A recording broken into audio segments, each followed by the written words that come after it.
Les sessions du comité de pilotage stratégique sont des moments privilégiés de redevabilité, de transparence et de décision. Elles permettent de partager les résultats obtenus, d'identifier sans complaisance les difficultés rencontrées et de convenir ensemble des mesures correctrices pour maintenir le cap des performances. La septième session qui nous réunit aujourd'hui s'inscrit dans une dynamique de revue continue d'un programme qui a déjà démontré sa pertinence tant pour les collectivités territoriales bénéficiaires que pour les populations qui profitent concrètement des investissements réalisés.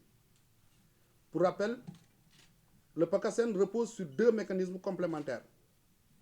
D'une part, le programme pour les résultats, PPR, qui conditionne les décaissements aux performances mesurées à travers des indicateurs liés au décaissement, les ILD, et d'autre part, le projet d'investissement qui finance l'assistance technique et les réformes nécessaires à la montée en puissance du PPR. Ce dispositif innovant, le premier du genre au Sénégal, place la performance au centre de l'action des collectivités territoriales comme des structures de l'État et exige de chacun d'eux rigueur, constance et sens élevé des responsabilités.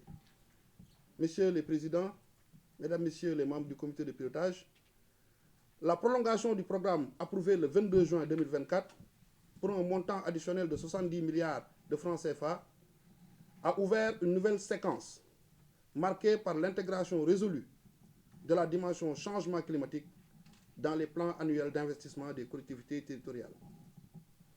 Ce financement additionnel permet d'ancrer au niveau local les enjeux d'adaptation et de résilience climatique et contribue ainsi à la territorialisation effective de l'agenda climatique national. À cet égard, le ministère a pris l'initiative de préparer et de faire valider un arrêté interministériel instituant un guide harmonisé d'élaboration des plans climat territoriaux qui devient un véritable instrument stratégique pour les collectivités territoriales. Dans les engagements institutionnels, tout projet et programme doit chaque année faire un bilan annuel par rapport aux résultats, par rapport aux objectifs.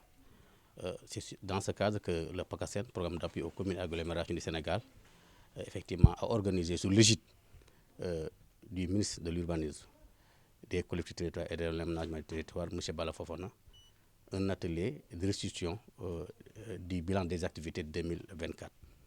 Normalement, on devait tenir le comité de pilotage en fin 2025, mais avec les agendas serrés des uns et des autres, le comité est glissé en 2026. Mais effectivement, c'est un rapport bilan des activités que le gouvernement a confié à l'ADEME dans le cadre du programme PACASEN. Effectivement, nous estimons qu'effectivement, du point de vue résultat, nous allons tout à l'heure exposer les résultats devant le secrétaire général du ministre de l'Urbanisme, des collectivités territoriales et de l'aménagement du territoire, l'état des activités réalisées et celles qui ne sont pas réalisées. C'est l'objet de ce comité. C'est le 7e. Tout projet organise annuellement de manière logique des comités de pilotage devant les partenaires institutionnels, devant les ministères tutelles aussi et devant aussi les élus, surtout dans le cadre de la décentralisation.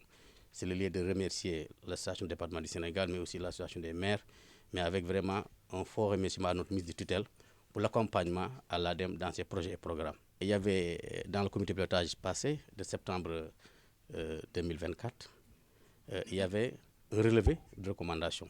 Il y avait, je pense, que 8 recommandations sur lesquelles on devait revenir pour voir aujourd'hui où sont l'état de réalisation de ces recommandations. Et effectivement, dans le rapport peut-être qui est disponible, sur 8 recommandations, les 7 ont été réalisées et une en cours de réalisation. Donc nous estimons qu'effectivement, en regardant même les témoignages des bénéficiaires, des maires, des populations locales, vous voyez effectivement le PACASEN impact sur les territoires, impact sur les communautés locales. Et je pense effectivement que le PACASEN est dans le cercle de la performance en termes de résultats livrés. Le positionnement des ARD dans ce projet traduit la volonté du gouvernement du Sénégal à concrétiser ce qu'on appelle la territorialisation des politiques publiques. Et sur ce projet-là, cette vision a été matérialisée sur le terrain. Ce qui fait que les ARD, par rapport en tout cas à la montée en puissance des collectivités en termes de capacité d'investissement, il a été nécessaire de les accompagner techniquement pour que ces commandes publiques puissent être exécutées dans les règles de l'art, c'est-à-dire conformément au règlement des marchés publics, mais également conformément aux aspects techniques qui doivent être intégrés. Le directeur général de l'ADEME a parlé tout à l'heure de l'importance du changement climatique dans ce projet. Et les collectivités, au départ, n'étaient pas forcément outillées sur cette thématique. Et il fallait les accompagner pour qu'elles puissent intégrer le modèle du changement climatique. Et sur cela, depuis l'identification des projets climat jusqu'à leur traduction sous forme de dossiers techniques pour passer les marchés publics, c'est un peu le rôle que l'ARD a joué.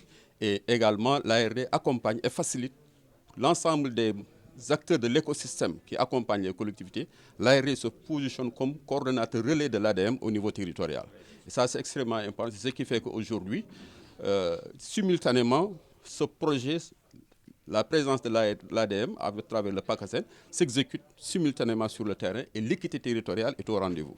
Donc il n'y a pas une région qui est laissée en rade par rapport aux allocations en tout cas, qui ont été distribuées aux collectivités territoriales.